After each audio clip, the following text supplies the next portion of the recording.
Assalamualaikum warahmatullahi wabarakatuh. Pemirsa Tegar TV, bagaimana kabar Anda? Semoga selalu sehat dan senantiasa semangat dalam menjalankan aktivitas di hari ini. Senang sekali rasanya saya, Salwa Sakinah, dapat menjumpai Anda dalam dialog spesial hari ini. Pemirsa, sebagaimana kita ketahui bahwa rakyat Indonesia dalam hitungan bulan akan merayakan pesta demokrasi 5 tahun atau pemilu. Dan tentu saja untuk bisa membahas mengenai perhelatan demokrasi di masa mendatang akan kita bahas bersama Ketua DPRD Kabupaten Lampung Tengah, Bapak Sumarsono. Assalamualaikum, Pak. Waalaikumsalam, Salwa. Bagaimana kabarnya, Pak? Alhamdulillah sehat. Gimana kabarmu? Alhamdulillah sehat juga, Pak. Di tahun baru, awal baru ini gimana? Semangatnya tetap menggelora ya, Pak? Dan kesibukannya? Intinya bagaimana kalau kata orang Jawa itu urip itu urup. Bagaimana hidup itu yang menghidupi. Bersinar, terus bergelora dengan semangat yang prima. Seperti itu, dan insya Allah sampai akhir tahun pun tetap bersinar dan menggelora. Saya tidak pernah membedakan dia mau tahun baru, mau tahun lama, mau bulan apa. Intinya bagaimana kita tetap bergerak dan bergerak bermanfaat untuk rakyat, bangsa, dan negara, dan yang penting juga agama. Oke, jadi tidak euforia dengan tahun baru, justru sampai akhir tahun tetap semangatnya. Terus saja, nggak ada urusan dengan tahun baru, tahun lama, nggak ada. Seperti itu ya, Pak. Lalu untuk kesibukannya bagaimana? Apakah di awal tahun ini malah justru belum begitu sibuk atau semakin padat untuk kegiatannya, Pak Sumarsono? Semakin padat ya. Justru? Karena begitu masuk tahun baru, memasuki musim tanam, tahun politik juga, yang semuanya harus bergerak dan bergerak terus. Karena biasa kan kalau udah tahun politik ya semua akan hidup, semua akan bergerak, saling mempengaruhi. Yang tadinya diam di rumah, begitu tahun politik ini dia juga ikut bergerak. Makanya bahasa rakyat itu kalau ada orang tiba-tiba baik, tiba-tiba dermawan, tiba-tiba ramah, seling silaturahmi, coba tanya, itu pasti mau nyalon, katanya. Oke, jadi jangan kaget ya, Pak ya, kalau tiba-tiba ada yang berubah. Jangan kaget kalau tiba-tiba ada yang berubah seperti itu. Oke, bicara tentang politik nih, Pak. Untuk di Kabupaten Lampung Tengah sendiri bagaimana? Apakah sudah terasa sekali nih hingar-bingar persaingan politik? Sudah sangat keras hingar-bingar politik ini. Sudah sangat tetar ya. Si A, si B, si C, si ini baik. Dan saya yakin semuanya baik. Semuanya baik. Semuanya baik yang akan mengikuti konstelasi politik tahun depan. Tahun depan. Tapi sebenarnya kalau untuk di Lampung Tengah nih, Pak, karena Bapak juga menjabat sebagai Ketua DPRD Lampung Tengah, pasti tentu mengenal persis kondisi pemimpin, sosok seperti pemimpin apa yang benar-benar dibutuhkan untuk di Lampung Tengah sebenarnya. Lampung Tengah itu kan Indonesia mini. Lampung Tengah itu semua suku dan semua agama ada di sini. Yang jelas saya berkeinginan tidak ada politik identitas di sini. Jadi siapa, apa dan lain sebagainya, apalagi sekarang ya jejak digital itu kan kejam. Tapi kalau saya jejak digital asik-asik saja, wah. Kenapa?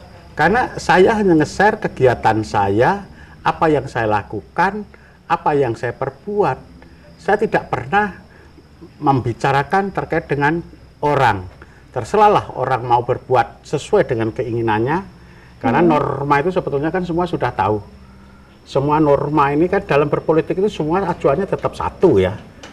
Tetap satu yang diyakininya itu. Kemudian dibuatlah namanya peraturan perundang-undangan. Kemudian peraturan pemerintah dan seterusnya. Jadi kalau saya ya biasa saja.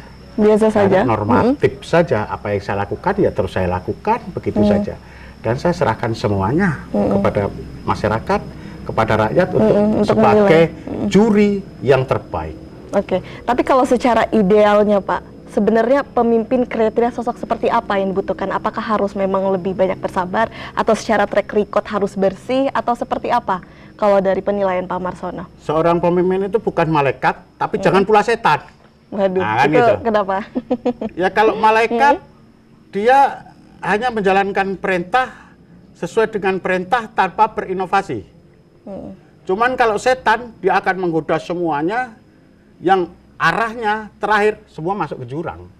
Makanya saya berpikir ayo kita nggak mungkin bisa jadi malaikat, dan kita bukan malaikat, tapi jangan pula kita menjadi setan.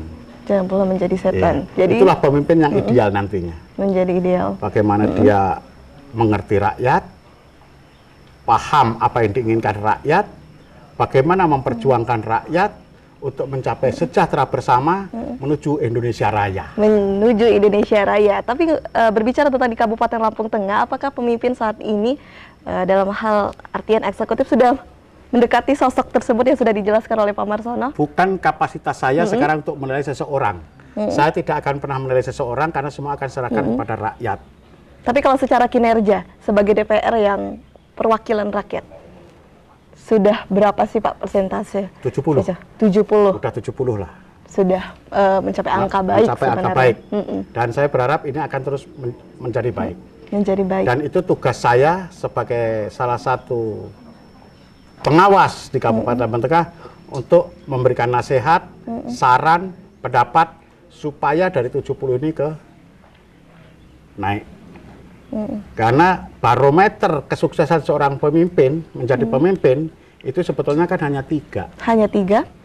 Satu, bagaimana kemiskinan jumlahnya diturunkan, indeks pembangunan manusia meningkat, dan stunting yang menurun. Dan hari ini di Lampung Tengah semua ini sudah ada di atas rata-rata semua. Di atas Artinya rata-rata. sudah bagus semua. Nah makanya saya bilang kita tingkatkan lagi yang lebih baik. Stunting kita ada di 7,8%, provinsi ada di 11%. 11%. Indeks pembangunan manusia kita juga ada di tingkat kalah hanya dari Bandar Lampung dan Pringsewu kalau nggak salah. Kemudian tingkat kemiskinan kita juga sudah ada di 10%, artinya sudah ada di atas provinsi. Dan ini sebuah prestasi yang harus Sebuah diapresiasi. Suka nggak suka siapapun pemimpinnya, pada saat dia bisa menurunkan tingkat kemiskinan, meningkatkan indeks pembangunan manusia, menurunkan persentase stunting, inilah sebuah keberhasilan dari seorang pemimpin. Seorang pemimpin. Jadi dari 3 tersebut sudah bisa membuktikan, Sudah bisa membuktikan. prestasi ya, Ya, dengan pemimpin prestasi. yang ada saat ini. Baik, itu bicara dari hal positifnya Pak ya. Tapi kalau sekiranya dari Pak Marsono sebagai wakil rakyat, ketua DPR itu sekiranya apa sih yang perlu diperbaiki atau disarankan untuk pemimpin saat ini? Yang mungkin bisa menjadi acuan juga, Untuk tapi jangan pemimpin. dijawab dulu Pak Marsono. Nanti akan kita lanjutkan kembali setelah perbincangan, setelah jeda pariwara berikut ini.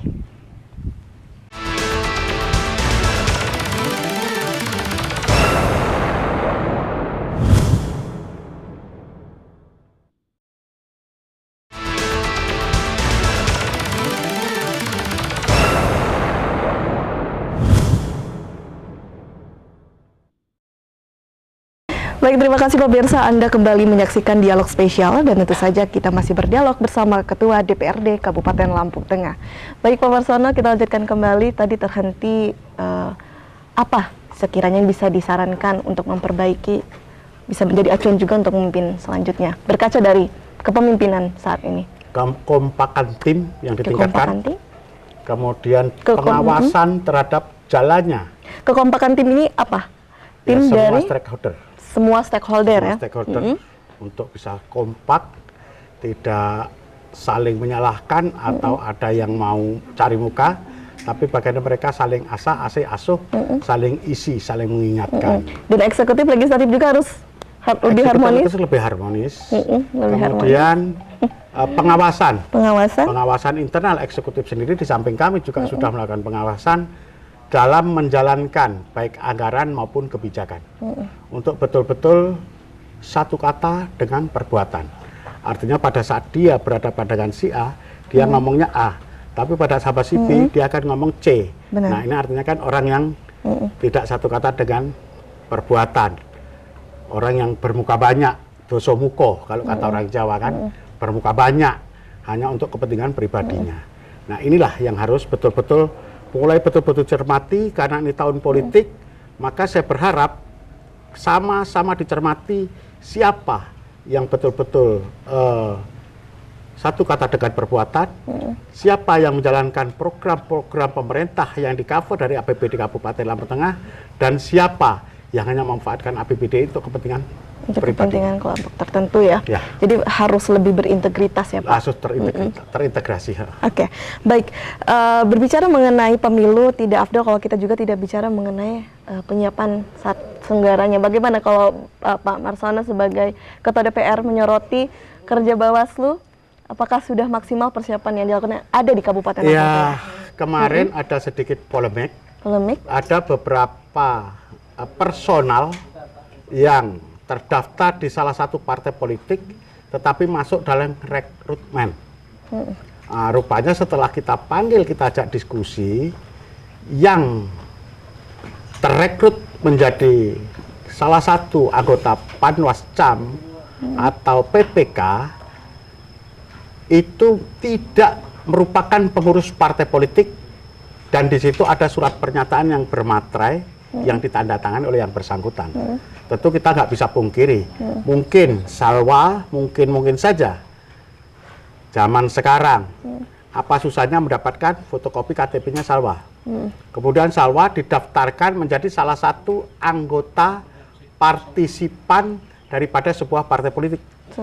Nah tentu pada saat Salwa kemudian mendaftar sebagai PPK atau Panwas, dan Salwa terdaftar sebagai pengurus partai politik atau sebagai orang yang menjadi anggota partai politik, tentu kan Salwa merasa dirugikan.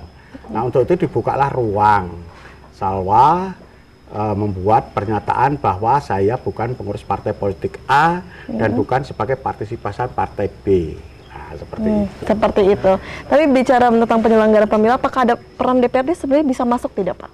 Di situasi-situasi seperti ini. Apakah ada bisa peran? Sekarang pengawasan terhadap rekrutmen saja. Hanya kemudian sebatas itu? Sebagai dalam hal anggaran. Nah karena dalam partai politik kami juga mendapatkan anggaran untuk itu. Anggaran untuk tetapi itu. dalam hal berpolitik kami tidak bisa mengintervensi Tidak bisa terhadap mengintervensi. KPU maupun Bawaslu. Karena itu lembaga independen sebagai penyelenggara pesta demokrasi. Kalau kami kan peserta pesta demokrasi. Kalau KPU dan Bawaslu adalah penyelenggara pesta demokrasi. Jadi disitulah kalau Bawaslu dan KPU melakukan dengan baik, inilah harapan kami sehingga akan mendapatkan para pemimpin-pemimpin yang kredibel, berintegritas, yang otomatis kalau orang sudah berintegritas dan kredibel, pasti program-program akan bagus dan berpihak ke rakyat. Berpihak ke rakyat. Dan sejauh ini diamati sudah banyak aksi-aksi yang dilakukan oleh Bawaslu maupun KPUD yang ada di Lampung Tengah. Sekarang tahapan kan belum. Belum. Tahapan pemilu ini kan belum. Baru untuk orang sosialisasinya. Belum. Baru orang-orang yang memiliki nafsu untuk menjadi anggota DPRD atau mencalonkan menjadi calon kada, mereka sudah turun mensosialisasikan diri kan. Padahal sebetulnya waktu 5 tahun yang lalu itu waktu yang sangat panjang, banyak, tetapi nggak dimanfaatkan mereka. Tidak dimanfaatkan. Nah itulah kenapa saya begitu tidak ada kota DPR selalu turun ke bawah, selalu jalan ke bawah, sehingga pada saat seperti ini saya nggak bingung lagi. Tidak bingung lagi. Paling-paling orang hanya bertanya, gimana Pak, sehat? Sehat. Kalau udah tiap hari ketemu masa mau diomongin lagi, Wah? Ya kan? Oke. Jadi memang harus dari track record juga sudah bisa membuktikan. Iya, track record juga.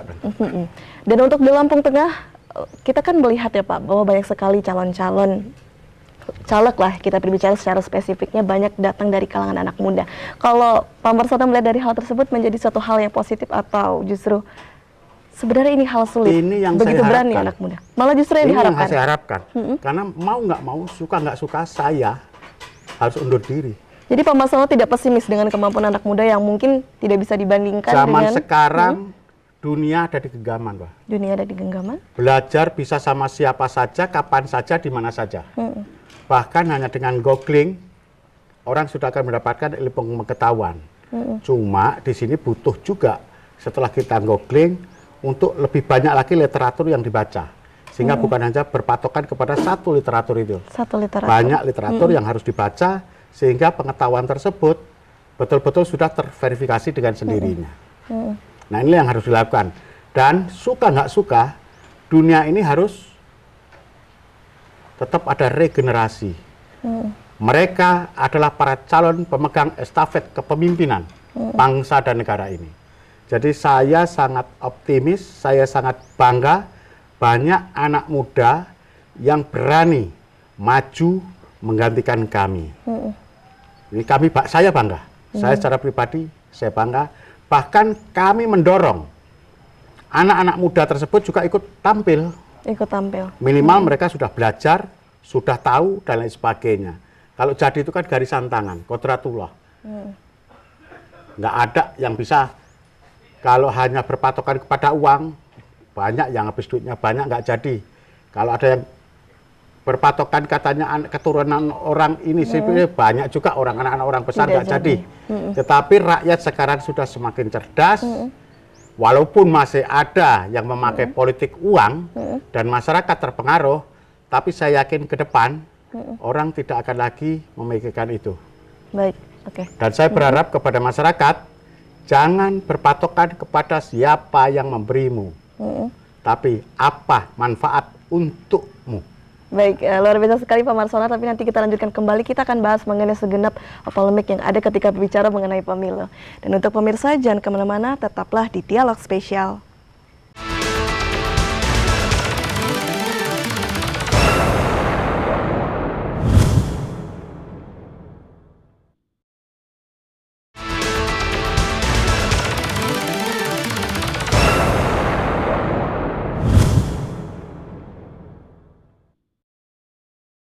Terima kasih pemirsa, Anda kembali menyaksikan Dialog Spesial. Baik, Pak Marsono, kita lanjutkan kembali perbincangan kita. Dan tadi kita sempat terhenti berbicara mengenai anak muda yang begitu banyak ya. Secara data juga tahun kemarin kontestannya sangat ramai dipenuhi dengan generasi milenial. Tapi kalau Pak Marsono bisa cerita, sebenarnya secara realita apakah memegang jabatan sebagai DPR itu suatu yang sulit atau sebenarnya mudah? Sehingga bisa dilakukan siapa saja. Agar ini bisa menjadi bocoran juga untuk anak muda yang mungkin teriming-imingi bahwa menjadi DPR akan kaya, akan banyak uang yang didapatkan. Secara realita bagaimana Pak Marsono?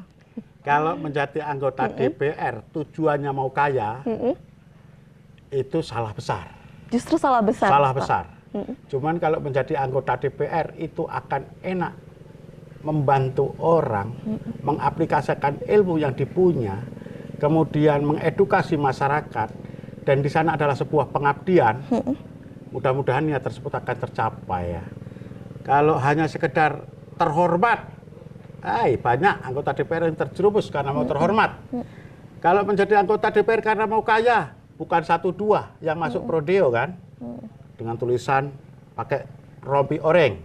Nah itu yang niatnya pada saat menjadi anggota DPR tujuannya mau kaya. Mau kaya. Kalau yang tujuannya mau terhormat, bukan 1-2 yang justru akan terperosok. Karena dia tidak mau lagi turun ke bawah, tidak mau menyapa rakyat, dan lain sebagainya. Sehingga pada saat yang akan datang, dia udah dicerainin orang. Ya kan? Nah untuk melihat ciri-ciri itu sangat mudah. Pada saat dia terpilih menjadi anggota DPR, dan dia tidak berubah, nah itu teruskan saja. Cuman kalau begitu menjadi anggota DPR, ganti nomor HP, kemudian ganti mobil, kemudian nggak pernah lagi pakai sandal jepit, berubah kemudian ikut yasinan di lingkungan sekitar nggak mau lagi, dan lain-lain itu, ya sudah, meleset semua tujuan untuk mengabdi kepada rakyat, bangsa, dan negara itu. Jadi ini valid dari Pak Marsono selaku Ketua DPR Lampung Tengah bahwa untuk menjadi kaya tidak bisa menjadi. Nggak akan bisa. Tidak akan bisa. Karena sudah terukur oleh pemerintah. Gaji anggota DPR itu sekian, kegunaannya untuk ini. Seperti itu ya Pak Marsono. Sudah terbukti langsung juga dari Pak Dan Marsono. saya kebetulan sudah 2 periode, ini sudah tinggal 1 tahun lagi, pilihan lagi, Wah. Dan ya sampai hari ini saya masih belum punya uang juga. Tidak punya aset di mana-mana.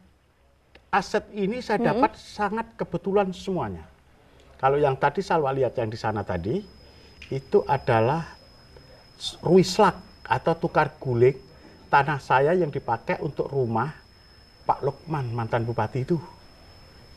Kalau yang ini luasnya hari ini 225.000, belum habis duit 200 juta. 200 juta. Iya. Nah, siapapun nggak percaya itu. Tetapi saya kemarin tuh ketemu sama orangnya dan banyak orang ini. Ini loh orang punya tanah dulu. Saya belinya 125 juta. Dia malah ngomong, 100 Pak. 125. 100 Pak.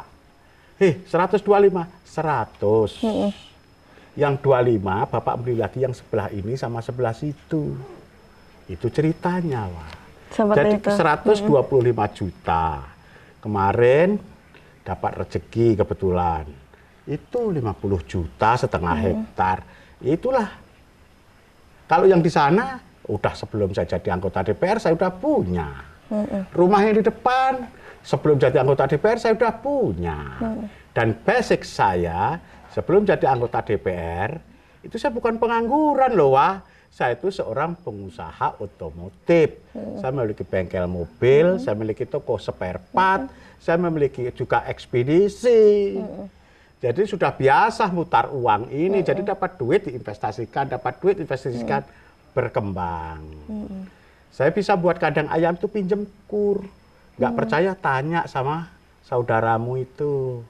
Berapa Pak Ketua DPRD pinjem kur atas nama anak saya. Itulah untuk kandang ayam. Untuk kandang ayam, wah menarik sekali. Jadi saya banyak dibantu oleh Kang Ri. Kang Ri itu BRI, Kang Ri panggilannya. Kemudian dibantu lagi sama Kang Pung, Bang Lampung. Dibantu lagi Kang Rajasa. Jadi ada Itulah untuk modal unik usaha ya. diputer-puter. Ya, baik.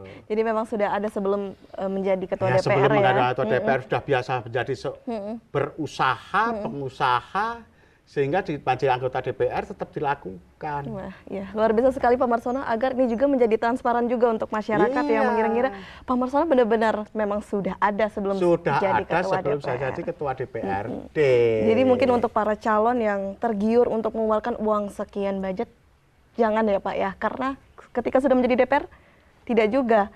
Karena banyak sekali cash money politik ini terjadi karena untuk balik modal itu Pak Marsono. Begitu kita menjadi anggota DPRD, satu kita nggak boleh lagi menjadi pihak ketiga sebagai rekanan, baik di Pemda tingkat 2, pemerintah daerah tingkat 2, tingkat 1 maupun pusat.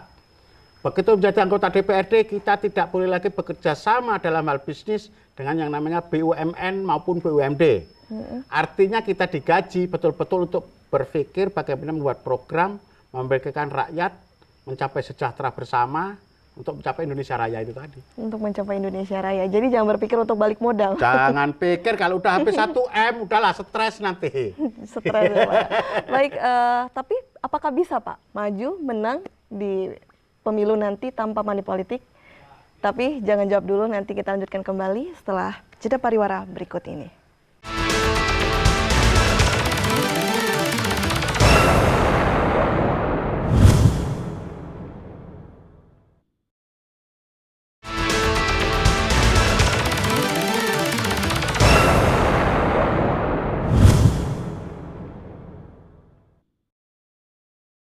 Terima kasih pemirsa, Anda kembali menyaksikan Dialog Spesial dan tentu saja kita masih membahas mengenai perhelatan pemilu bersama Ketua DPRD Kabupaten Lampung Tengah.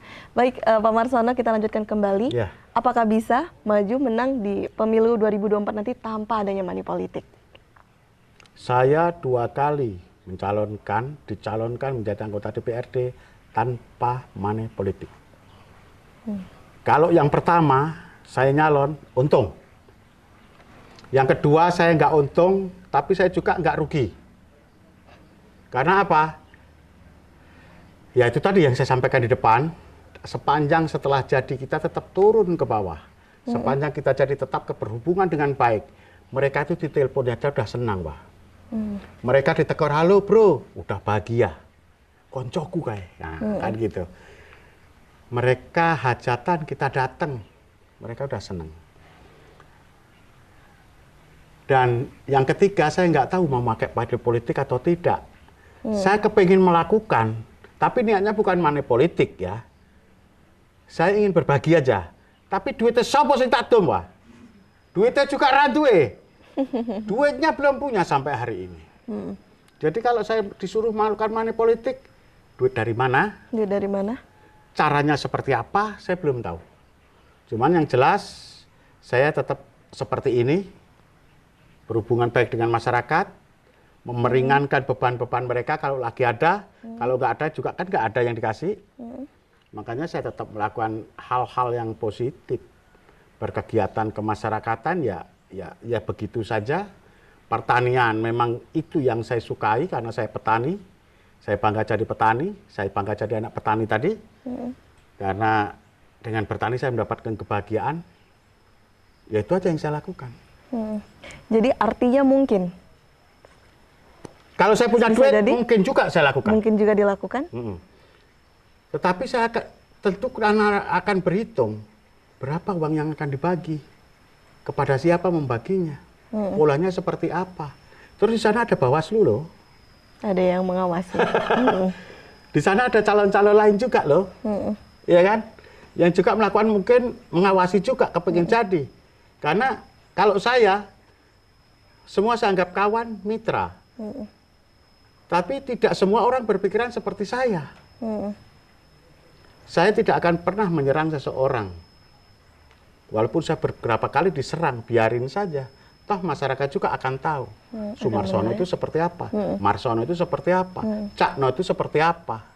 Kalau orangnya kasar dan lain sebagainya, iya. Tetapi hatinya selembut salju. Selembut salju, luar biasa sekali. Jadi bisa saya simpulkan ya Pak, bahwa untuk menang itu bisa tanpa adanya money politik. Tapi bagaimana Pak untuk bisa mendapatkan suara banyak, bisa memenangkan hati masyarakat tanpa iming-iming uang? Karena pasti akan bersaing dengan para kontestan lain juga yang menggunakan uang. Ini kan menjadi persaingan yang tidak adil. Apakah saya selama ini berhubungan dengan Salwa saya pakai uang? Tidak. Dah kamu apresiasi saya. Iya kan? Begitu juga yang lain. Apakah teman-teman ini ada yang pernah saya kasih uang? Enggak ada. Jadi tipsnya harus apa Pak? Berdasarkan pengalaman Bapak. Care dengan siapapun. Peduli. Ya itu care itu ya macam-macam. Peduli. Ya kan? Tidak sombong. Kalau saya sombong, sebetulnya ada kan yang saya sombongkan. Ketua DPRD loh. Iya. Cuman terus saya harap disombong ke apa, Wah? Apa yang mau disombongin? Untuk apa? Ada manfaatnya saya sombong? Enggak juga. Jadi pengalaman Bapak Marsono saat itu ya, tahun 2019 ya Pak ya? 2014 saya pertama 2014. nyalon. Apa yang dilakukan Bapak Marsono untuk menenangkan hati masyarakat? Saya silaturahmi dari rumah ke rumah, dari kelompok-kelompok, saya mohon doa restu. Kalau saya jadi, janji saya nanti begini. Dan setelah itu, kawan ada yang datang, Mas, nanti datang ke rumah saya kumpulin orangnya. Saya nggak ada duit, semua saya tanggung. Udah sih diskusi, problem masyarakat itu apa? Oke, nanti kita, kalau yang hari itu bisa kita selesaikan. Yang nggak bisa, tunda. Ganti terus, dan lain sebagainya. Bahkan yang tahun 2014 itu, karena saya nggak punya apa-apa, ada seorang teman yang membawakan saya baju batik 1000 potong. 1000 potong. Mas, ini untuk bekal sampean nyalon.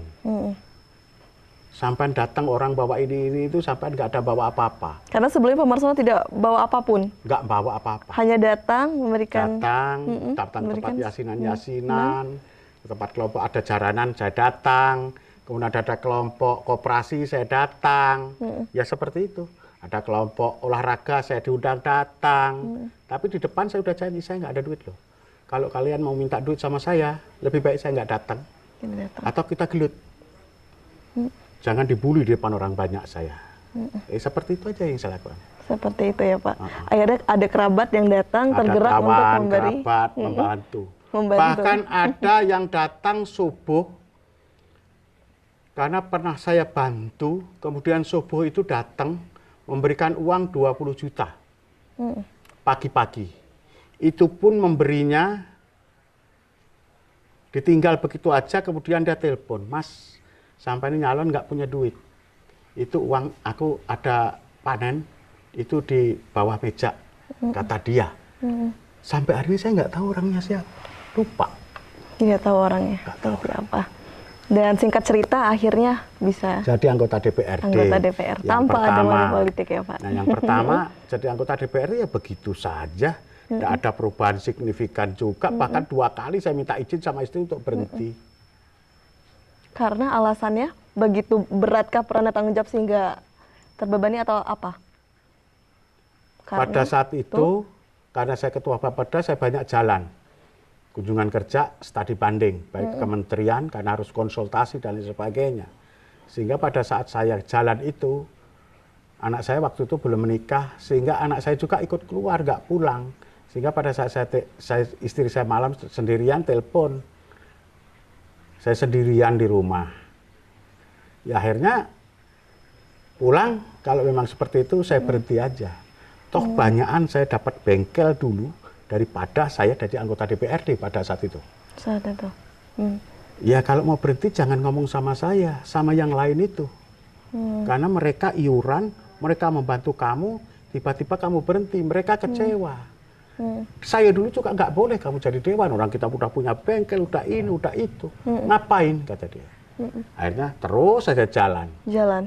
Jadi bisa disimpulkan apakah itu jadi salah satu risiko atau yang harus dikorbankan ketika menjadi DPR waktu keluarga? Begitu menjadi anggota DPRD, jangan harap kita akan banyak waktu untuk keluarga.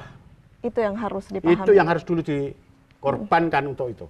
Karena begitu kita jadi anggota DPRD, HP kita berbunyi terus, tamu datang silih berganti, masalah pasti nyampe ke kita dan semua minta diselesaikan. Itu resikonya. Makanya saya berharap anak-anak milenial yang mau begitu konstelasi politik bertarung di tahun 2024 karena mereka bebannya belum banyak amat, makanya saya berharap banyak. Tetapi hati-hati kepada anak-anak milenial, track recordnya diperhatikan. Track recordnya diperhatikan. Pada para pemilih ini nanti. Apalagi jejak digital saat ini ya Pak ya. Saat ini jejak digital sangat mudah. Contohnya cari aja Sumarsono, baik di YouTube-nya, Facebook-nya, akan muncul kan. Dan yang perlu diingat, begitu menjadi pejabat publik, kita kentut aja bunyi, kedengaran orang, viral. Kemudian kita tiba-tiba ada orang datang, TikTokan, viral. Kemudian pokoknya macam-macam. Masalah orang semua akan tumpah ke kita yang kita sebetulnya nggak tahu. Makanya banyak yang kemudian ganti nomor HP, dan rumah sebagainya. ditutup, ganti mobil pasang riben hitam, ditutup terus kacanya, kan? Baik. Supaya nyaman. Supaya nyaman. Saya nggak bisa, ganti nomor HP nggak bisa, tutup rumah nggak bisa, mobil saya sampai hari ini belum ada mobil dinas itu, yang begitu lewat BE3 udah pasti Marsono katanya kan. Baik, Jadi Mas. saya nggak bisa lari dari kenyataan. Kenyataan. Tapi kalau begitu banyak memang risiko yang harus dikorbankan dan lain sebagainya, mengapa banyak sekali saat ini begitu berlomba-lomba, berbondong-bondong untuk mencalonkan diri? Mungkin keinginannya adalah sesuai dengan doa bapak ibunya pada saat lahir. Ingin bermanfaat untuk orang banyak, agama, bangsa, dan negara. Tapi apakah bermanfaat hanya bisa dilakukan ketika memegang jabatan? Begitu memegang jabatan, kewenangan melekat, dan kesempatan untuk berbuat kepada rakyat, bangsa, dan negara bisa lebih maksimal. Bisa lebih maksimal. Bisa lebih maksimal. Dan itu sudah dirasakan oleh Pak Dan itu Marsono. saya rasakan. Dan itu saya merasakannya. Berbuat baik menjadi tidak ada batasan. Tidak ada dengan batasan. kekuasaan yang ada. Setiap tahun terus bisa renews, membantu, membuat program, sehingga kita tahu progresnya. Baik, tapi kuncinya satu, harus tulus ya Pak ya. Tulus. Tidak ada yang Salwa lihat ingin aja, dilakukan. adakah ketulusan di Sumarsono? tentu saja ada. Ada ya? Benar. Benar, tapi Benar. nanti kita juga kembali ya Pak, apakah benar Pak Marsono ada ketulusan. Dan untuk pemirsa jangan kemana-mana, tetap di Dialog Spesial.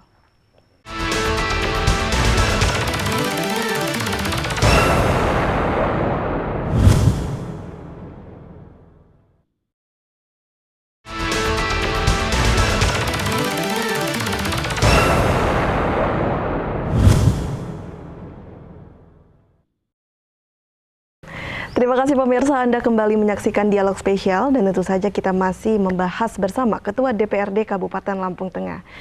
Baik Pak Marsono, tapi saya ingin tahu dari kacamata atau sudut pandang Pak Marsono, apakah mungkin dunia pemilu di Indonesia benar-benar bisa terbebas dari money politik, terlepas dari apapun itu?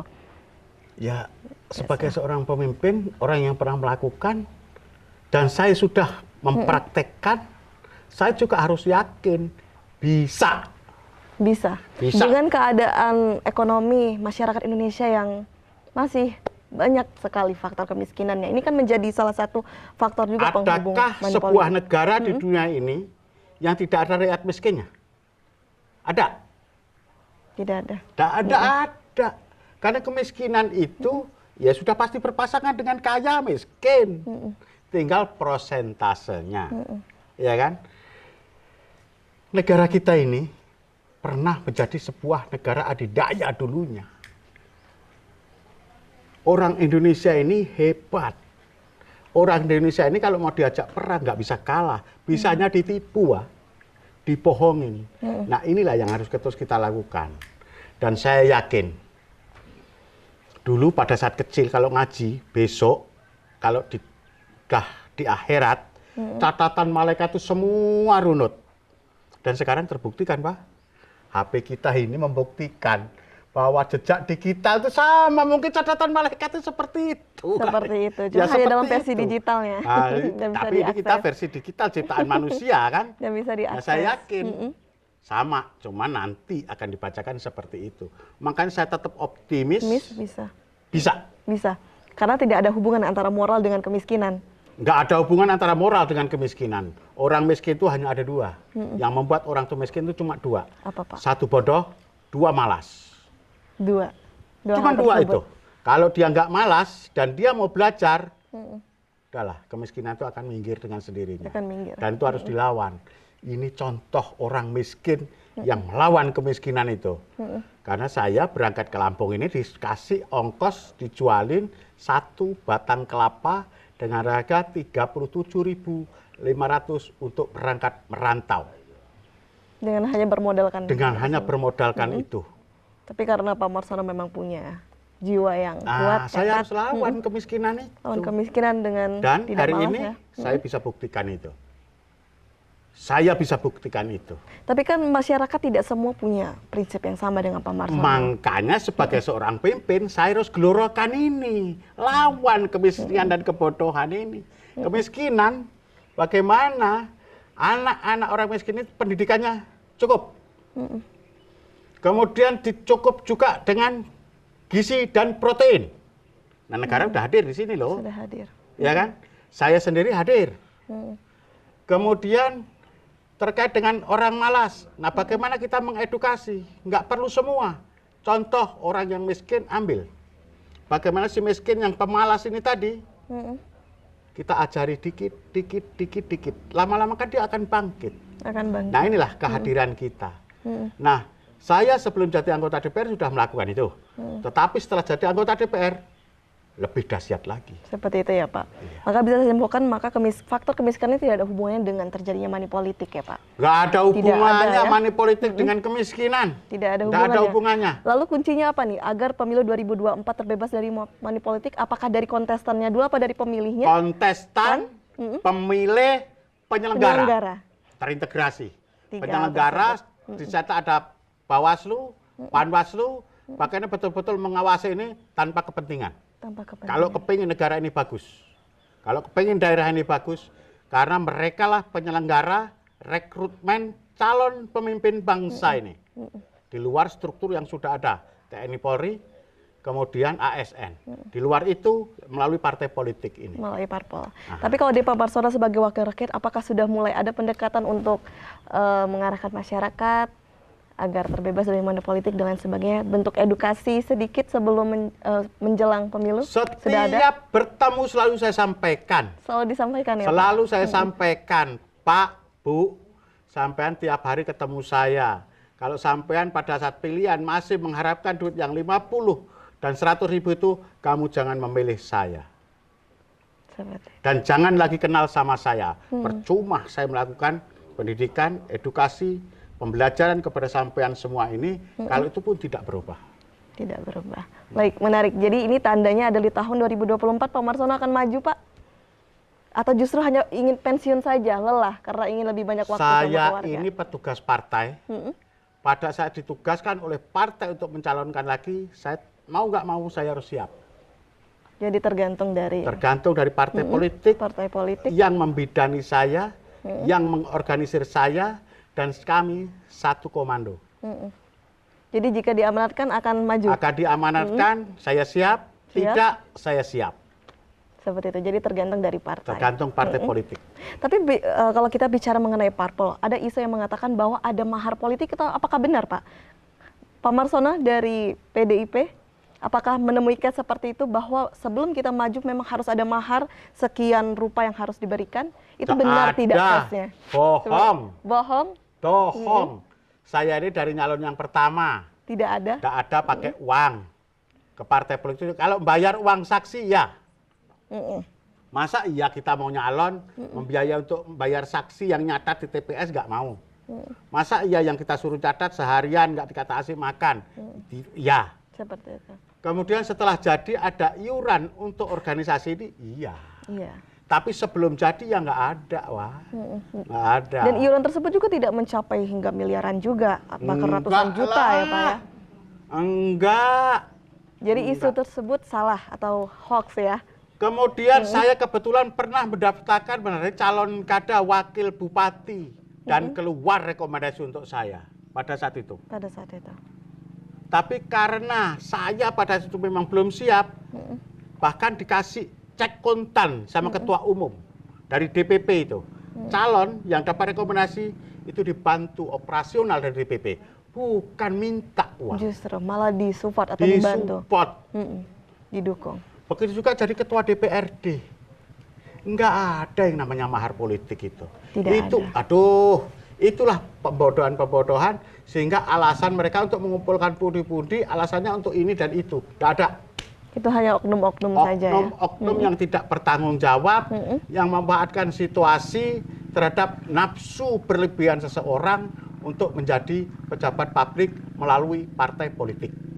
Baik, itulah yang harus kita berantas ya Pak ya. Itu yang harus kita lawan. Baik, Pak Marsono, kita lanjutkan kembali nanti perbincangan kita setelah jeda pariwara berikut ini.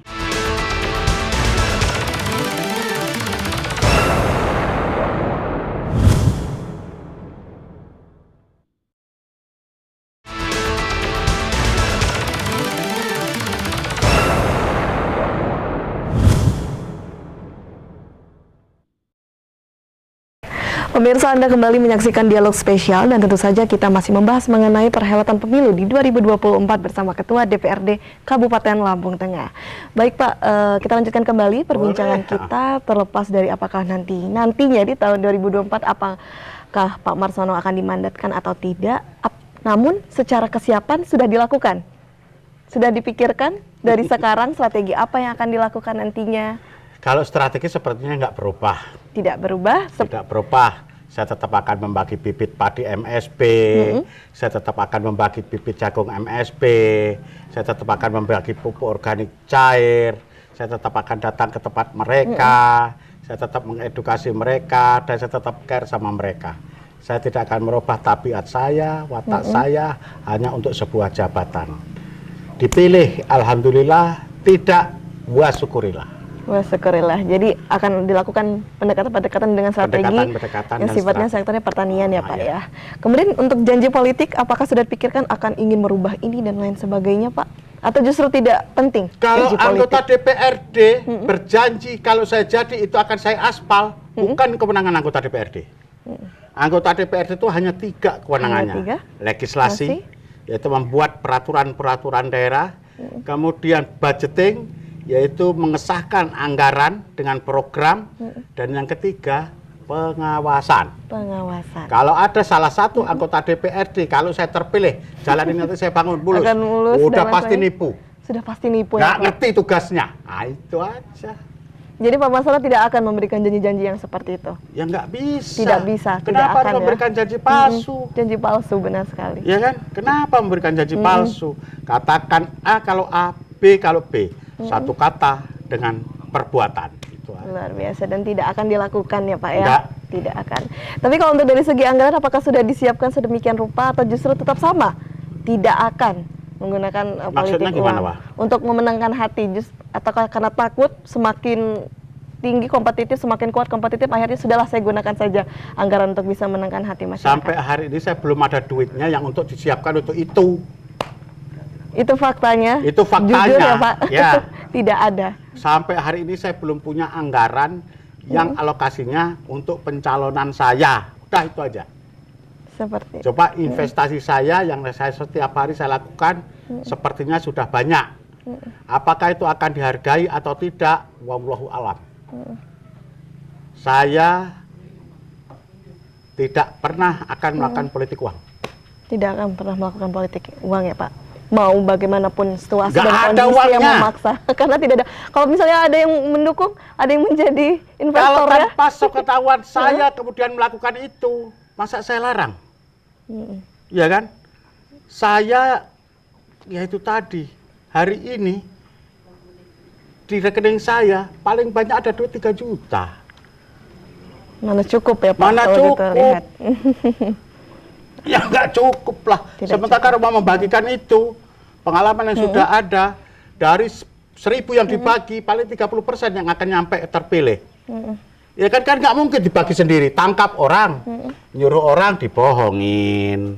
Ya kan yang dikasih 100 amplop yang dibagi 20 mungkin kan. Ya untuk apa? Tidak lah. Tidak ya, karena juga tidak ada ya Pak ya. Kalau bibit padi insya Allah saya sudah Padi. siapkan. Mungkin bulan depan udah panen. Dan kita sudah bisa, yang mau nanam silahkan datang. Bibit jagung mungkin sama, sebulan lagi panen. Silahkan yang mau datang. Pupuk organik ada terus, nggak pernah telat. Silahkan yang mau ambil, monggo. Baik. Ada problem, silahkan datang. Kita urai bareng-bareng. Jadi sifatnya adalah transaksi untuk memberikan bibit. Karena itu juga bisa melahirkan manfaat nantinya. Wah, Sangat bisa dimanfaatkan oleh masyarakat. pangan lagi berguncang dunia, dan sediakan bibit dan pupuk organik. Pupuk organik, luar biasa sekali Pak Marsono. Tapi Pak Marsono kan semakin mendekati ya Pak akhir masa jabatan menjadi Ketua DPRD. Apakah masih banyak hal yang harus dilakukan yang menjadi PR? Nanti mungkin akan dilanjutkan lagi di tahun depan. Saya yang masih merasa berutang tuh kalau bendung Wais Seputih itu belum ada progres. Karena tadi kita lihat di sana, mereka sudah hari ini padinya kekeringan. Dan di sekitar sini, ini irigasi teknis yang airnya berasal dari bendung Wais Seputih. Nah sampai hari ini bendung Wais Seputih belum ada progres perbaikan, walaupun pada saat itu sudah pernah kita dorong datang ke Jakarta dan dialokasikan 150 miliar full TIS, ternyata ada dilarikan ke Wairarem sama Marga 3. Dengan alasan di sana area luasannya lebih luas sehingga akan lebih bermanfaat di sana. Itu kebijakan pemerintah pusat, ya saya bisa apa? Tapi saya tetap akan terus berupaya membuka ini, termasuk kemarin kita sudah undang Ketua Komisi 4 Pak Sudin yang kebetulan sama-sama kader PDI Perjuangan, membawa Dirjen dan Irjen, proposal juga sudah dibawa. Mudah-mudahan nanti ada progres. Semoga ada ya Pak sebelum akhir masa jabatan, sehingga itu akan ada hilang kenangan yang indah. Kenangan yang indah, menjadi legacy juga semasa pemimpinan Pak Marsono. Di samping yang lain juga sudah ada ya progres-progres yang bagus yang sudah kita lakukan. Dengan lobby-lobby kita bisa membagikan hand traktor, rotari, kombain dan lain sebagainya. Termasuk ada yang namanya UPO ya, unit pengolah pupuk organik tadi dan lain sebagainya. Itulah manfaat saya jadi anggota DPRD. Dan itu bergiliran kan. Nah, kemudian pada saat kita datang, kita lakukan diskusi dan lain sebagainya sehingga masalah problem terurai dan lain sebagainya, memotivasi baik milenial maupun bapak-bapak dan ibu-ibu. Itulah progres yang saya lakukan. Progres yang dilakukan. Jadi masih banyak PR yang dilakukan. Masih banyak PR yang ada. Jadi bukan berarti semakin mendekati masa akhir jabatan sudahlah, karena sudah mau selesai, tidak, justru Pak Marsono menjadi bukti. Malah justru semakin giat ya Pak. Dengan atau jadi anggota DPR, saya tetap akan seperti itu. Akan seperti itu. Baik, luar biasa. Kita kembali lagi Pak berbicara mengenai politik. Saya ingin tanya, apakah nanti akan ada niat untuk pindah haluan dalam artian parpol? Apakah tetap di PDIP? pindah haluan. Pindah haluan maksudnya? Parpol. Pindah ke parpol lain. Kalau PDI sudah tidak memberikan amanah, tidak menugaskan saya akan off. Saya tidak akan pernah pindah ke partai lain. Ke partai lain. Tidak ada pernah. Tapi sejauh ini nyaman dengan lingkungan yang ada di PDI? Ya nyaman-nyaman Nyaman aja. saja. Di PDI itu orang semua udah keluarga besar. Sudah menjadi keluarga besar. Rumah kebangsaan saya ada di PDI Perjuangan. Artinya apapun yang terjadi itu adalah sebuah pijakan saya dalam berorganisasi. Karena di sana sudah tidak membedakan lagi yang namanya suku, agama, ras, dan golongan. Semua berbicara Indonesia Raya. Bicara Indonesia. Untuk Indonesia Raya, Indonesia. mencapai Indonesia Raya. Oke, baik Pak Marsono, nanti kita lanjutkan kembali perbincangan kita. Dan untuk pemirsa jangan kemana-mana, tetap di Dialog Spesial.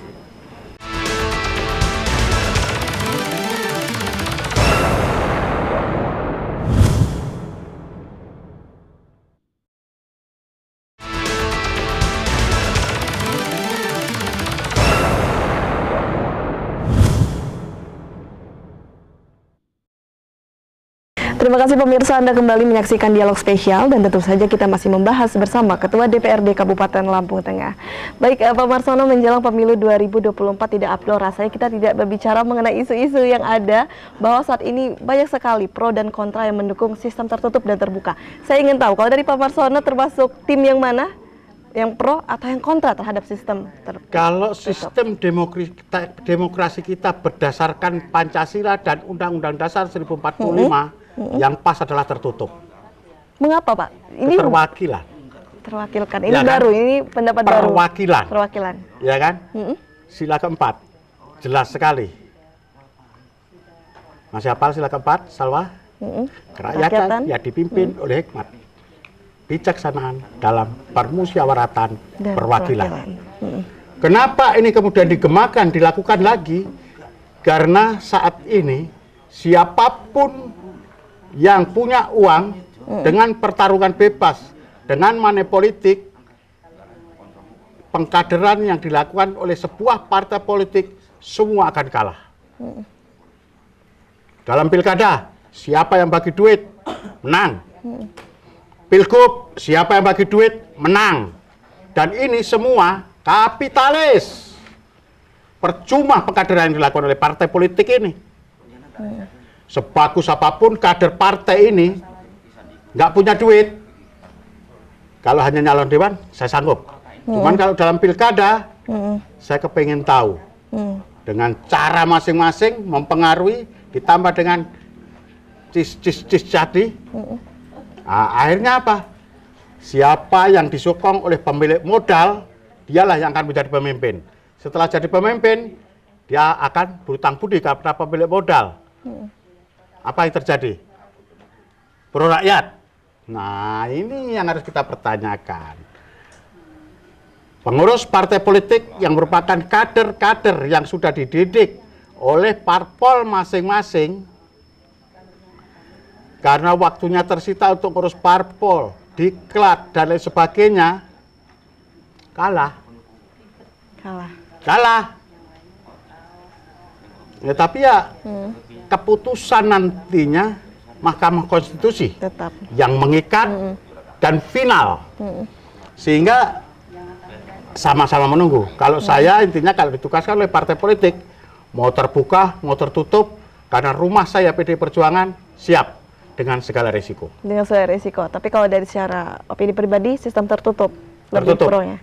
Dengan alasan yang seperti itu. Ya.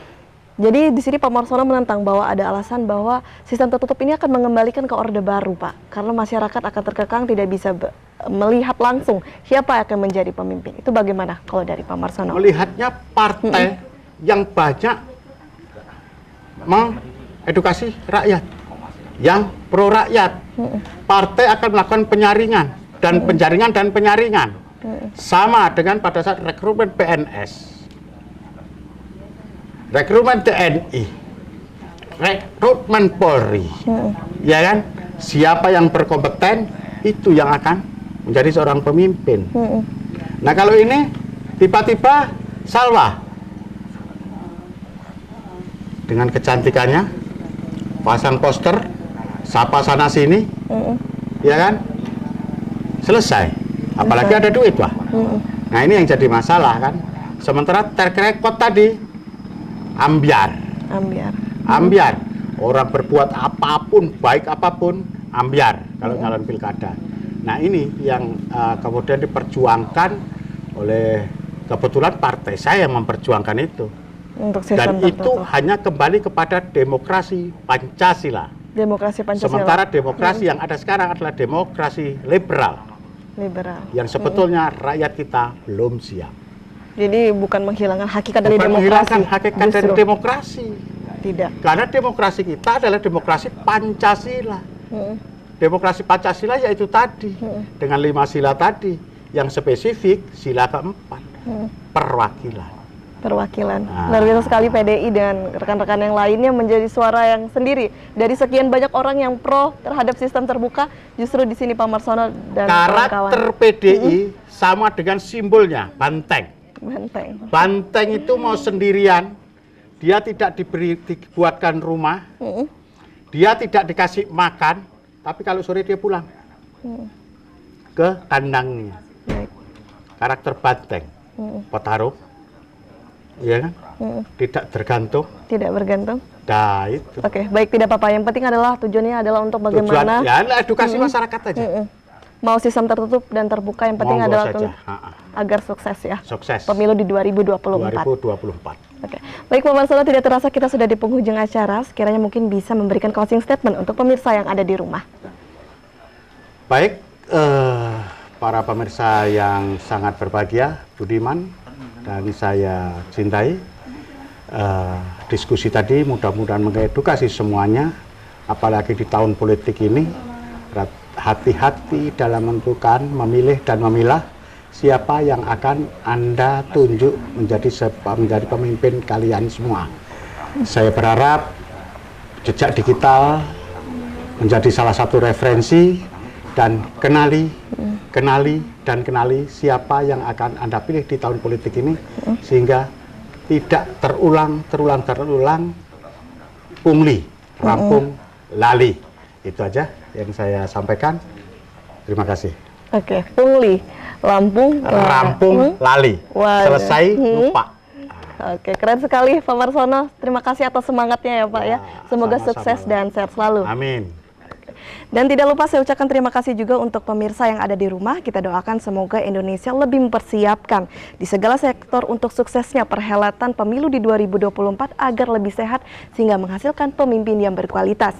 Saya Salsa Sakinah, mewakili kru yang bertugas hari ini pamit undur diri. Wassalamualaikum warahmatullahi wabarakatuh. Sampai jumpa.